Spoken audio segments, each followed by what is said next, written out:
లక్ష్మి ఏంటి ఈరోజు మన ఇంట్లో లంచ్?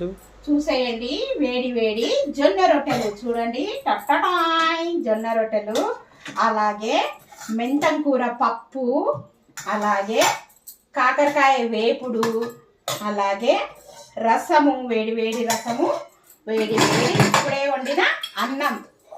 మా బాబు రొట్టెలు తినడని చెప్పేసి ఉప్మా. ఈరోజు ఇదండి మా ఇంట్లో లంచ్. మీకు నచ్చిందా? నచ్చినట్టయితే లైక్ చేయండి, షేర్ చేయండి, కామెంట్ చేయండి, సబ్స్క్రైబ్ చేయండి. Thank you for watching. చూడండి, ఇది మా ఇంట్లో లంచ్. ఈరోజు అన్ని గుమగుమలాడిపోతున్నాయండి అద్దరిపోయిన వాసనతోని. చూడండి, ఇదండి మా ఇంట్లో lunch. Please subscribe. Thank you for watching. Bye. మరో మంచి వీడియోలో మళ్ళీ కలుద్దాం.